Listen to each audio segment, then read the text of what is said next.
The Bride Who Was a Serpent. Episode 2. The Secret of the River Queen.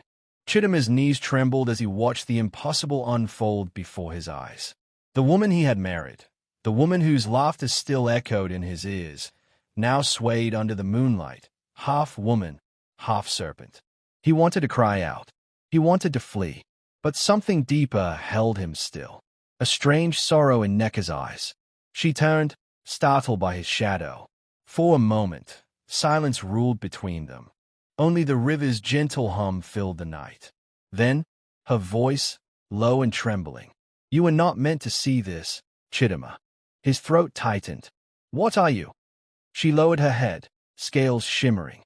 "I'm not what you think. I am the daughter of the River Queen, cursed by envy.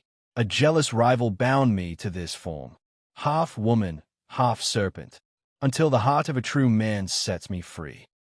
Chidimma's lips parted, but no words came. "I chose you," she continued, "not for wealth, not for titles, but because your spirit is untainted. Only you can break my chains." He shook his head. "And if I cannot?" Her serpent tail coiled in sorrow. "Then I remain as I am, forever hidden, forever hunted. Already, others whisper of my strangeness. If they discover the truth, they will kill me." The fisherman's son felt the weight of choice pressing upon his shoulders. His chest rose and fell with heavy breaths. Could love conquer fear? Could he walk into shadows for a woman cloaked in mystery? Her hand reached for his, human fingers trembling. "There is a way, but it is perilous." Chidimma, still trembling, asked, "Tell me."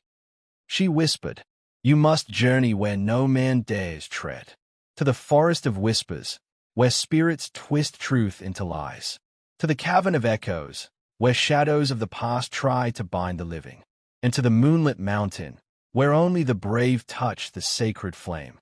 Bring me the relics guarded there, and the curse shall shatter." The river wind howled as though mocking such a quest. Chidimma looked at her, not the scales, not the serpent's tail, but the tear that rolled down her cheek. And in that moment, he made a choice.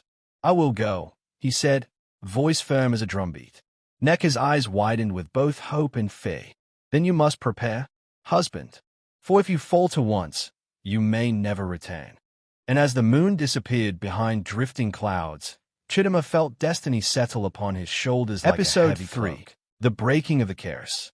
The sun had not yet risen when Chidimma set forth, a walking staff in hand, kola nut tied to his waist for strength, and a small charm his mother once gave him.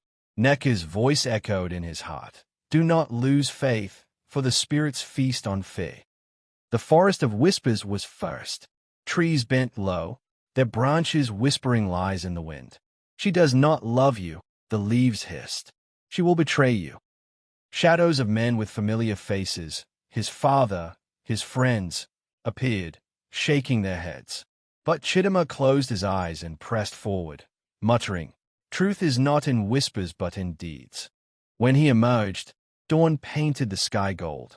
The first relic, a feather of pure white, rested in his palm.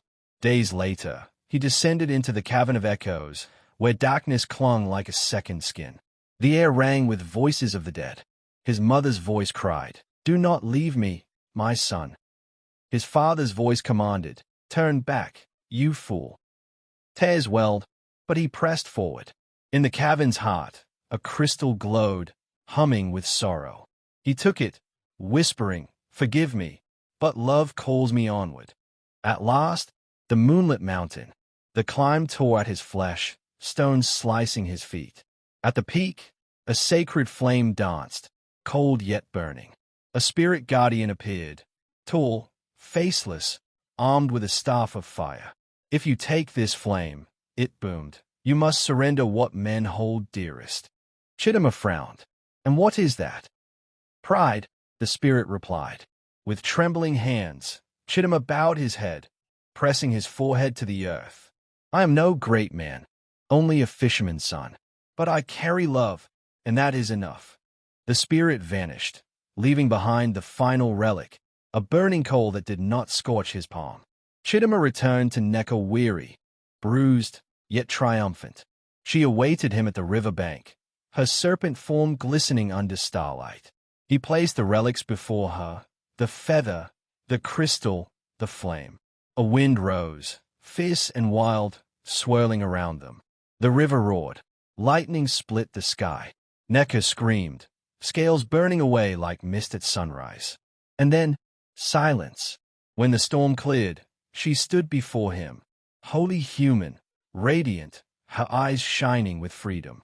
Tears streamed as she fell into his arms. The villagers would never know the truth of the trials, only that Chidimma and Necker's love endured, a tale whispered from one generation to the next. That true love does not see with eyes alone, but with the heart that dares believe.